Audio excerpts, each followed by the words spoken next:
Assalamualaikum warahmatullahi wabarakatuh. Alhamdulillahilladzi arsala rasulahu bil huda wa dinil haq liyudhhirahu 'ala dini kullihi wa kafa billahi shahidah. Pemirsa, ada satu pertanyaan lagi yang diajukan dari jamaah KS, di mana pertanyaan itu adalah bagaimana hukumnya ketika saat sholat digigit nyamuk. Lalu nyamuk itu kita tepuk sehingga darahnya menempel pada kulit tubuh kita. Apa darah nyamuk itu tidak membatalkan wudhu? Nah, sebelum ke inti bahasan dari pertanyaan itu, ada yang mesti dipahami terlebih dahulu agar kita terjaga dari ketergelinciran dalam menghukumi suatu kasus. Yakni ada dua kaidah yang mesti kita pahami. Pertama, hukum asal segala sesuatu adalah suci. Baru sesuatu itu bisa dikatakan najis jika telah dikatakan oleh syariat melalui dalil Al-Quran dan As-Sunnah. Nah, dalam hal ini, Imam As-Syaukani mengatakan, tidak diragukan lagi, menghukumi sesuatu itu najis, ini berarti memberikan pembebanan atau taklif pada hamba. Hukum asalnya lepas dari kewajiban, lebih-lebih dalam perkara yang sudah diketahui secara pasti. Rasulullah Shallallahu Alaihi Wasallam pun telah memberikan kita petunjuk untuk diam, tidak mempersoalkan pada perkara-perkara yang Allah diamkan. Dan ini berarti Allah memaafkan atau memaklumkan. Kedua, sesuatu yang haram belum tentu najis. Imam As-Syaukani juga mengatakan dalam hal ini, tidak boleh bagi seorang hamba untuk menghukumi sesuatu itu najis hanya berdasar pemikirannya yang semata jelas rusaknya, atau kelirunya dalam berdalil sebagaimana yang diklaim oleh sebagian ulama bahwa sesuatu yang Allah haramkan pastilah najis. Ini sungguh klaim yang betul-betul rusak. Perlu diketahui bahwa diharamkannya sesuatu tidaklah menunjukkan bahwa ia itu najis, baik itu ditunjukkan dengan dalil mutabaho, tadamun maupun iltizam. Seandainya sekedar Allah haramkan sesuatu lalu menjadikan sesuatu tersebut najis, maka seharusnya mengenai firman Allah Ta'ala pada surat An-Nisa 23, Hurimat alaikum ummahatukum, diharamkan atas kamu ibu-ibumu.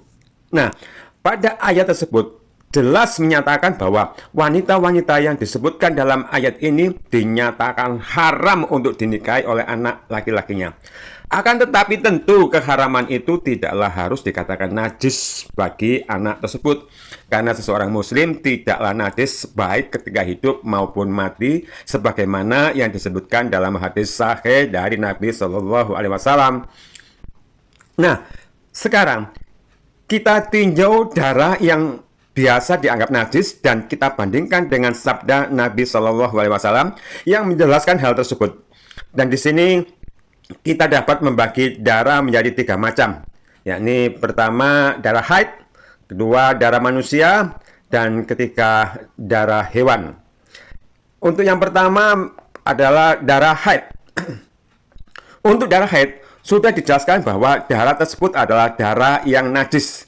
Dalil yang menunjukkan hal ini dari Asma binti Abu Bakar, beliau berkata, seorang wanita pernah mendatangi Nabi Shallallahu Alaihi Wasallam kemudian berkata, di antara kami ada yang bajunya terkena darah haid, apa yang harus kami perbuat? Beliau Shallallahu Alaihi Wasallam menjawab, gosok dan keriklah pakaian tersebut dengan air, lalu persikilah, kemudian sholatlah dengannya. Nah, hadis tersebut dalam Bukhari dan Muslim. Jadi, perintah untuk menggosok dan mengerik darah haid tersebut menunjukkan akan kenajisannya. Hal ini pun telah disepakati oleh para ulama. Kedua, darah manusia. Untuk darah manusia mengenai najisnya, terdapat perbedaan pendapat di antara para ulama. Mayoritas ulama madhab menganggapnya najis. Dalil mereka adalah firman Allah Ta'ala, Qul la ajidu fi ma uhiya ilayya muharraman ala ta'imi yad'amuhu illa ayyakuna maitatan aw daman masfuhan aw lahma khinzirin fa innahu rijsun.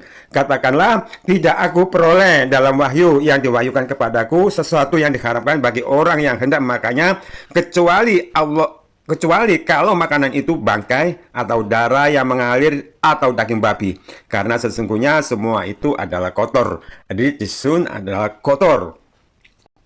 Para ulama tersebut menyatakan bahwa karena dalam ayat ini disebut darah itu haram, maka konsekuensinya darah itu adalah najis.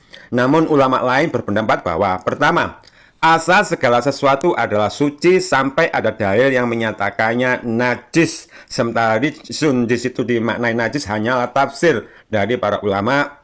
Yang dimaksud najis disebut ditafsirkan sebagai membatalkan wudhu, tapi itu seharusnya membutuhkan dalil dan tidak didapati bahwa Nabi Shallallahu Alaihi Wasallam memerintahkan membersihkan darah selain pada darah haid. Padahal manusia tatkala itu sering mendapatkan luka yang berlumuran darah. Seandainya darah itu najis, tentu Nabi Shallallahu Alaihi Wasallam akan memerintahkan untuk membersihkannya.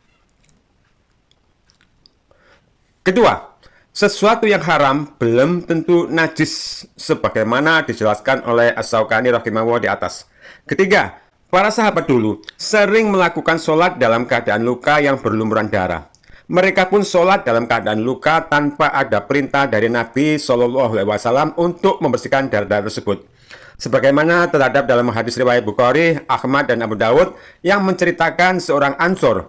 Ketika itu ia sedang sholat malam. Kemudian orang-orang musyrik memanahnya. Ia pun mencabut panah tadi dan membuangnya. Kemudian ia dipanah sampai ketiga kalinya. Namun ketika itu ia masih terus rukuk dan sujud padahal ia dalam sholatnya berlumuran darah. Peristiwa ini tentu sangat mustahil kalau tidak diperhatikan oleh Rasulullah SAW. Seandainya darah yang amat banyak itu menjadi pembatal sholat, tentu beliau SAW akan menjelaskannya. Karena mengakhirkan penjelasan di saat dibutuhkan tidak diperbolehkan. Sebagaimana hal ini telah kita ketahui bersama dalam ilmu usul. Jika ada beberapa riwayat lainnya seperti Sahih Bukhari yang mendukung hal ini, di mana di situ disebutkan Al-Hasan Al-Basri mengatakan wazalal muslimuna yusalluna fi zirahitin. Kaum muslimin yaitu para sahabat biasa mengerjakan sholat dalam keadaan luka. Nah, dalam Muwatta pun disebutkan mengenai sebuah riwayat dari Miswar bin Makromah. Ia menceritakan bahwa ia pernah menemui Umar bin Khattab pada malam hari di saat Umar ditusuk. Ketika tiba waktu subuh, ia pun membangunkan Umar untuk sholat subuh. Kala itu Umar mengatakan, wala khatta fi islami liman taraka shalah. Tidak ada bagian dalam Islam bagi orang yang meninggalkan sholat. Lalu Umar sholat dalam keadaan darah yang masih mengalir. Nah, dalam hal ini menunjukkan bahwa pendapat terkuat dalam masalah ini, darah manusia itu suci baik sedikit maupun banyak. Darah tidak membatalkan wudhu, itu berarti tidak membatalkan sholat. Nah, begitu juga yang ketiga, yakni darah dari hewan. Pembahasan darah jenis ini sama dengan pembahasan darah manusia di atas, yaitu tidak ada dalil yang menyatakan bahwa darah tersebut najis. Maka kita kembali ke hukum asal bahwa segala sesuatu itu suci sampai datang dalil yang menyatakan kenajisannya. Dan berkenaan dengan ini ada riwayat dari Ibnu Mas'ud yang menguatkan bahwa darah dari hewan itu suci. Riwayat tersebut yakni Sholat Ibnu Mas'udin wa ala bidnihi falsun wa damu min jazrih nakhriha wa lam yatawadda. Ibnu Mas'ud pernah sholat di bawah perutnya terdapat kotoran hewan ternak dan terdapat darah unta yang disembelih. Namun beliau tidak mengulangi wudhunya. Nah, pada hadis ini menunjukkan bahwa kotoran dan darah unta itu tidak najis. Ada pula pada hadis Bukhari dan Muslim dari Ibnu Mas'ud, ia mengatakan Nabi Shallallahu Alaihi Wasallam pernah sholat di sisi Ka'bah, sedangkan Abu Jahal dan sahabat-sahabatnya sedang duduk-duduk ketika itu. Sebagian mereka mengatakan pada yang lainnya, coba kalian pergi ke tempat penyembelihan si Fulan. Lalu Abu Jahal mendapati kotoran hewan, darah sembelihan, dan sisa-sisa lainnya. Kemudian ia perlahan-lahan meletakkannya pada pundak Nabi Shallallahu Alaihi Wasallam ketika beliau sujud. Beliau Shallallahu Alaihi Wasallam merasa kesulitan dalam sholatnya. Ketika beliau Shallallahu Alaihi Wasallam sujud, Abu Jahal kembali meletakkan kotoran dan darah tadi di antara pundaknya. Beliau tetap sujud, sedangkan Abu Jahal dan sahabatnya dalam keadaan tertawa. Dan dalam kisah lain, dalam hadis Jabir radhiyallahu anhu, anna Nabiya sallallahu alaihi wasallam amara bidafni suwada'i Uhudin fi dimaihim walam yughassalu walam yusalla alaihim. Bahwasanya Nabi Shallallahu Alaihi Wasallam memerintahkan untuk mengubur para syuhada Uhud dalam bercak-bercak darah mereka, tidak dimandikan dan tidak disolatkan. Nah, dua tambahan hadis terakhir ini cukuplah sebagai penguat atas hukum bahwa darah itu tidaklah membatalkan wudhu. Bahkan ribuan jasad para syuhada yang berguguran di medan perang pun tidak dimandikan walau tubuh mereka penuh dengan lumuran darah, baik darah para pelaku perang maupun darah hewan-hewan tunggangan mereka.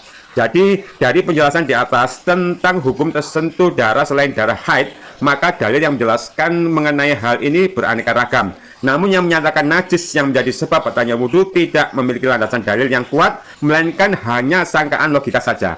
Sikap yang benar adalah kembali ke hukum asal bahwa segala sesuatu itu suci sampai datang dalil khusus yang memalingkan dari kesucian itu.